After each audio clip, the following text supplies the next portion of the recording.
Pemirsa, hari ini selain memeriksa Baradae, Komnas HAM juga mendatangi rumah dinas Verdi Sambo di Duren 3, Jakarta. Komnas HAM melihat langsung kondisi rumah yang jadi lokasi penembakan Brigadir Yosua. Sementara dari hasil pemeriksaan terhadap Baradae, Komnas HAM menemukan adanya obstruction of justice dalam kasus itu.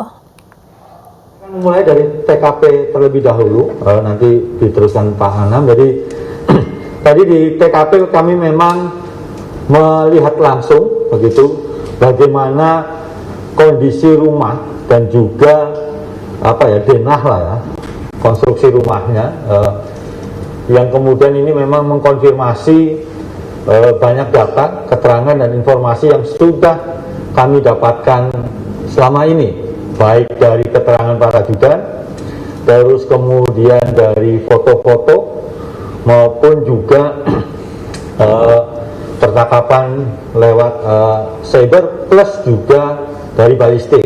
Itu yang kami dapat, dan kami kemudian menanyakan soal lintasan peluru, sudut peluru, terus kemudian posisi di mana Brigadir C itu ada, kemudian dalam posisi yang sudah meninggal, terus kemudian posisi orang lain yang ada di TKP pada saat kejadian.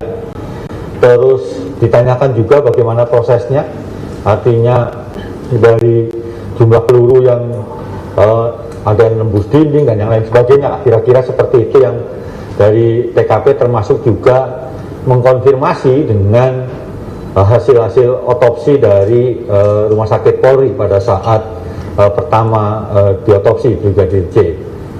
Salah satu yang paling penting dalam yang kami dapatkan adalah semakin menguatnya indikasi adanya obstruction of justice. Jadi begitu. Jadi bingkai hal yang penting yang didapat oleh Komnas HAM itu obstruction of justice-nya juga semakin terang benderang. Nah, itu begitu pula dengan yang tadi diterangkan oleh Pak BK. Ya, semua hal kita uji tadi, termasuk juga terkait hal-hal yang dalam konteks Komnas HAM itu obstruction of justice-nya kayak apa begitu. Jadi kita lihat beberapa posisi penting, beberapa alat penting, termasuk juga perbedaan-perbedaan gitu.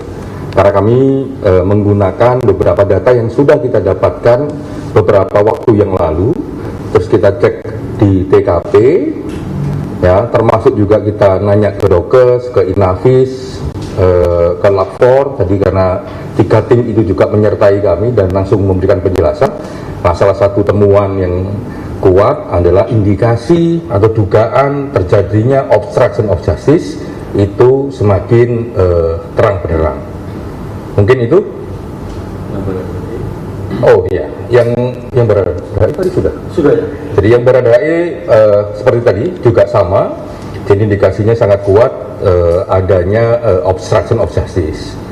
Ya, mulai dari kisah Magelang yang kita telusurin ya, mulai dari kisah Magelang, kisah Sambuling sampai kisah di TKP. Itu semua kita uji dengan satu dokumen-dokumen yang sudah kami dapat, foto-foto yang juga sudah kami dapat. Percakapan-percakapan yang juga kami dapat.